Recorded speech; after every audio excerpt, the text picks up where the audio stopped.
ഇത് കഴിഞ്ഞ ദിവസം ഒരു ഉമ്മ ഉംറ കർമ്മം ചെയ്ത് വന്നപ്പോൾ എനിക്ക് കൊണ്ടു തന്നതാണ്. അങ്ങനെ പലരും കൊണ്ടു തരാറുണ്ട്.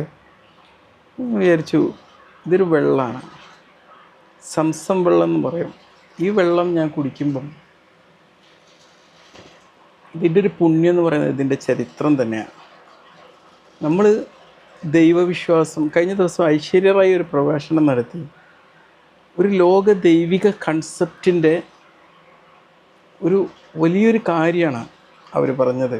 ഒരു പക്ഷേ ശ്രീനാരായണ ഗുരു ഒരു കാലത്ത് പറഞ്ഞ ദൈവിക കൺസെപ്റ്റിൻ്റെ ഒരു പുത്തൻ ആവിഷ്കാരമാണ് കഴിഞ്ഞ ദിവസം ഐശ്വര്യ റായി ഒരു പ്രഭാഷണത്തിൽ പറഞ്ഞത്. പ്രധാനമന്ത്രി പോലും മനസ്സുകൊണ്ട് കൈയടിച്ചു പോയ ഒരു വലിയ പ്രഭാഷണമായിരുന്നു. വാക്കുകൾ ഇന്നും വൈറലായിട്ട് ഓടിക്കൊണ്ടിരിക്കുക. ഒരുപക്ഷെ അത് തന്നെയാണ് ദൈവിക വിശ്വാസം എന്ന് പറഞ്ഞാൽ. ഈ സംസമിന് പറയാനുള്ള കഥയും അത് തന്നെ. ഇത് നമുക്കറിയാം, ഒരു മഹാനായൊരു പ്രവാചകൻ ഇബ്രാഹിം നബി എന്ന അറബി പറയും, എബ്രഹാം എന്ന് പറയും. ആ പ്രവാചകൻ്റെ കഥയുമായി ബന്ധപ്പെട്ടതാണ്.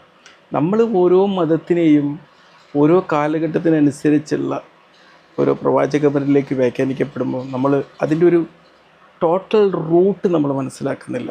എല്ലാ മതത്തിൻ്റെയും റൂട്ട് ഒന്ന് തന്നെയാണ്. ദൈവം എല്ലാവർക്കും ഒന്ന് തന്നെയാണ്. നമ്മളെപ്പോഴും നമ്മുടെ ചിന്തകളുടെ ദൈവമുണ്ട്, നമ്മുടെ ശരീരത്തിൻ്റെ ദൈവവും സസൂക്ഷ്മമായിട്ടുള്ള നമ്മുടെ ജീവസ്പന്ദനത്തിൻ്റെ ദൈവമുണ്ട്. അപ്പോൾ നമ്മളൊരു ആറ്റം അതിൻ്റെ ഒരു താളത്തിൽ ഇങ്ങനെ പോകുമ്പം അതൊരു ദൈവിക നിയമത്തിൻ്റെ ഫോളോവറാണ്, ഫോളോ ചെയ്തുകൊണ്ടിരിക്കുകയാണ്.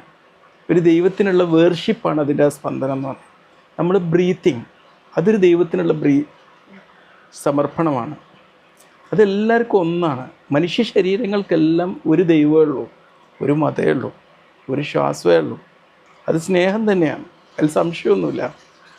പലപ്പോഴും നമ്മൾ ചിന്തകളുടെ ദൈവം എന്ന് പറഞ്ഞാൽ അത് നമ്മൾ ഉണ്ടാക്കിയെടുക്കുന്ന ദൈവമാണ്. ചിന്തകൾ, മതങ്ങൾ, വിശ്വാസങ്ങൾ, അങ്ങനത്തെ പല കാര്യങ്ങളും നമ്മുടെ ചിന്തകളാണ്.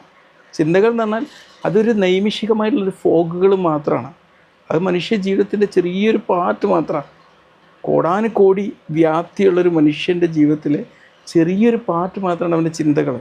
അവിടെയാണ് നമ്മൾ അടിപിടി കൂടുന്നത്, നമ്മൾ പരസ്പര വിവേചനം കാണിക്കുന്നത്, വിദ്വേഷം കാണിക്കുന്നതൊക്കെ. പക്ഷെ നമ്മളെപ്പോഴൊക്കെ ആ സമയത്തൊക്കെ നമ്മൾ തിരികെ വരേണ്ടത് നമ്മുടെ ശരീരം എന്തിനെയാണ് വർഷിപ്പ് ചെയ്യുന്നത്, നമ്മുടെ കോശങ്ങൾ എന്തിനെയാണ് വർഷിപ്പ് ചെയ്യുന്നത്. ഒരു സസൂക്ഷ്മ ജീവിയായിട്ടുള്ള ഒരു വൈറസ് അല്ലെങ്കിൽ പ്രയോൺ അല്ല ബാക്ടീരിയ എന്തിനെയാണ് വർഷിപ്പിക്കുന്നത്. കൊച്ചു കൊച്ചു ചെടികളും പൂക്കളും അവൻ്റെ ജീവനസ്പന്ദനം കൊണ്ട് എന്തിനെയാണ് വർഷിപ്പ് ചെയ്യുന്നത്. ജനിക്കാനിരിക്കുന്ന കുട്ടി, ജനിച്ച കുട്ടി, മരിച്ചുപോയവൻ, എൻ്റെ ആത്മാവ്, ഇതൊക്കെ എന്തിനെയാണ് വർഷിപ്പ് ചെയ്യുന്നത്. അത്രയും ഗാഢമായ ചിന്തയിലേക്ക് പോയി കഴിഞ്ഞാൽ ദൈവം അത് ഇതാണ്. പിന്നെ വേറൊരു പ്രശ്നം എന്ന് വെച്ച് കഴിഞ്ഞാൽ നമ്മുടെ ചിന്തകളുടെ ദൈവത്തിന് ഒരു കാലത്തിൻ്റെ ഒരു പരിമിതിയുണ്ട്. ഏതോ ഒരു കാലഘട്ടത്തിൻ്റെ ദൈവമാണ്. നമ്മുടെ ചിന്തകളുടെ ദൈവത്തെ നമുക്ക് എന്താക്കേണ്ടി വരും, നമുക്ക് പ്രൂഫ് ചെയ്യേണ്ടി വരും. കാരണം അത് ഓരോ മനുഷ്യനും വ്യത്യസ്തമാണ്.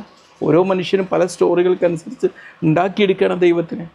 പക്ഷേ റിയലായിട്ടുള്ള ദൈവം അത് ഈ പ്രസൻറ്റ് മൊമെൻറ്റിലെ ദൈവമാണ്. പ്രസൻറ്റ് മൊമെൻറ്റിലെ ദൈവമാണ്. അതിന് ചരിത്രം വേണ്ട, അതിന് ഫ്യൂച്ചർ വേണ്ട.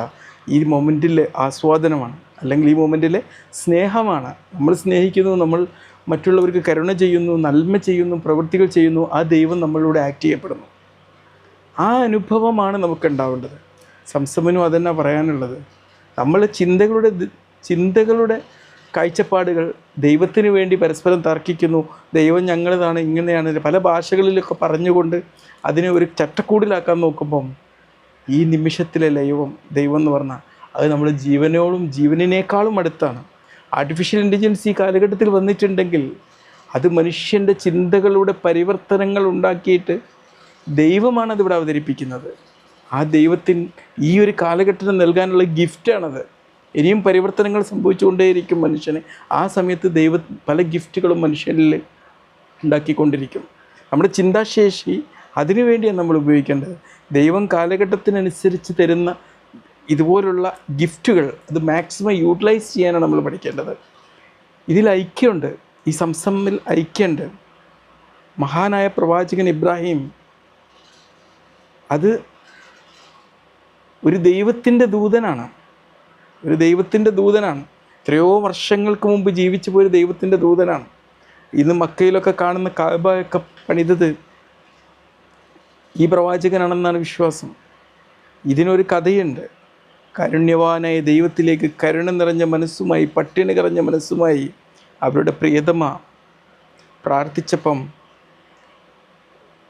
അതിന് ദൈവത്തിൽ നിന്നുള്ളൊരു ഉത്തരമായിരുന്നു, അല്ലെങ്കിൽ ഒരു കാരുണ്യമായിരുന്നു സംസം വെള്ളം എന്നുള്ളത്. ഈ ദൈവം, ആ പ്രവാചകൻ എല്ലാ മതങ്ങളിലും ഉണ്ട് എന്നുള്ളതാണ്. അതന്നെ തെളിവാണ്. പലരും പറയും അത് നിങ്ങളെ നിങ്ങൾ പറയുന്ന എബ്രഹാം വേറെ, ഞങ്ങൾ പറയുന്ന എബ്രഹാം എന്നൊക്കെ പറയും. അത് ചിന്തകൾ തമ്മിലുള്ള സ്ട്രൈക്കാണ്. മനുഷ്യ ശരീരത്തിൻ്റെ ദൈവം, ശരീരം ഇപ്പോൾ ആരാധിക്കുന്ന ദൈവം, അതൊന്നുമില്ല. നമ്മുടെ ജീവൻ അനുഭവിച്ചറിയാം, നമ്മുടെ ശ്വാസത്തിൻ്റെ സ്പന്ദനങ്ങൾ അനുഭവിച്ചറിയാം. ഈ നിമിഷത്തെ ജീവിതം ഏറ്റവും സന്തോഷകരമായ രീതിയിലേക്ക് കൊണ്ടുപോവുക. തീർച്ചയായിട്ടും ആ ദൈവികാസ്വാദനം, ആ ദൈവം നൽകുന്ന കരുത്ത്, അത് നമ്മുടെ ജീവിതത്തോടൊപ്പം ഉണ്ടാവും.